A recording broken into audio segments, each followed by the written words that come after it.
અને હવે વાત રાજકોટની કરીએ। રાજકોટ શહેર ભાજપ પ્રમુખ માટે પણ ફોર્મ ભરવામાં આવશે। પ્રમુખ બનવા ઈચ્છુક વ્યક્તિ ફોર્મ ભરી શકે। રાજકોટ કમલમ ખાતે ઉમેદવારી ફોર્મ ભરાશે। 5 જેટલા નામોની પ્રમુખ માટે ચર્ચા છે।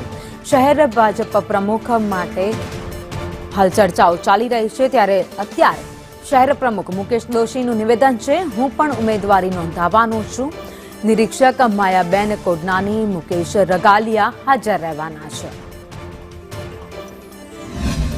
ભાજપ દ્વારા શહેર અને જિલ્લાના પ્રમુખ માટેની વરણી અને નિયુક્તિને લઈને અલગ અલગ સેન્સ પ્રક્રિયા જે છે તે રાજ્યભરમાં હાથ ધરવામાં આવી છે, ત્યારે રાજકોટમાં પણ આ પ્રક્રિયા જે છે તે હાથ ધરવામાં આવશે। મુકેશભાઈ દોશી છે શહેર પ્રમુખ, તેમની સાથે વાત કરીશું। મુકેશભાઈ, કઈ રીતે જોઈ રહ્યા છો? તમે પણ દાવેદારી નોંધાવવાના છો કે કઈ રીતે?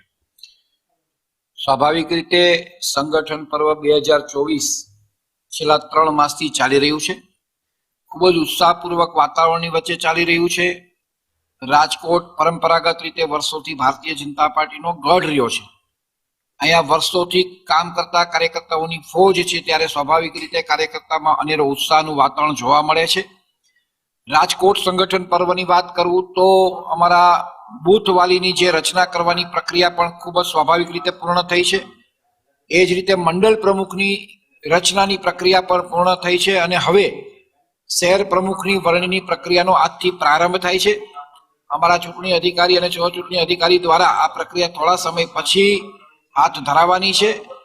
પ્રત્યેક શ્રેણીના કાર્યકર્તા જે ક્રાઇટેરિયામાં આવતા હશે એ પોતાની ઉમેદવારી નોંધાવી શકશે। એટલે આ પ્રક્રિયા એ સાહજિક પ્રક્રિયા છે અને લોકશાહી ઢબે ચાલતી પ્રક્રિયા છે। કેવા કેવા નિયમો જે છે તે આ વખતે બનાવવામાં આવ્યા છે અને 5 નામો પણ ચર્ચાઈ રહ્યા છે, તેમને લઈને શું કહેશો?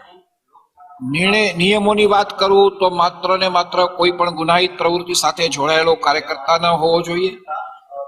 એમના પરિવારમાંથી એકથી વધુ ઉમેદવાર, કોઈ પણ વ્યક્તિના એકથી વધુ કોઈ જવાબદારી સંભાળતા હોય તો એ પણ આવી ન શકે।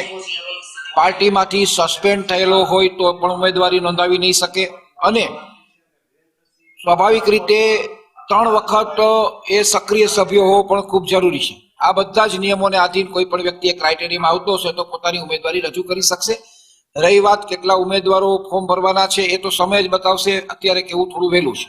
આપ પણ ઉમેદવારી નોંધાવવાના છો? ચોક્કસ, હું પણ ઉમેદવારી રજૂ કરવાનો છું। નિર્ણય પાર્ટીનો હોય છે અને જે નિર્ણય પાર્ટી લે એ શિરોમાન્ય હોય છે। સાથે મુકેશભાઈ દોશી, તેમનું પણ કહેવું છે કે આજે સેન્સ પ્રક્રિયા જે છે તે લેવામાં આવશે। પ્રદેશમાંથી માયાબેન કોડનાની અને મુકેશભાઈ રંગોલિયા જે છે તે પણ હાજર રહેવાના છે। ઉલ્લેખનીય છે કે પાર્ટી પ્રદેશમાંથી કોનું નામ નક્કી કરે છે તે જોવું રહેશે। કેમેરા પર્સન માધવ ભટ્ટ સાથે મયુર સરબી।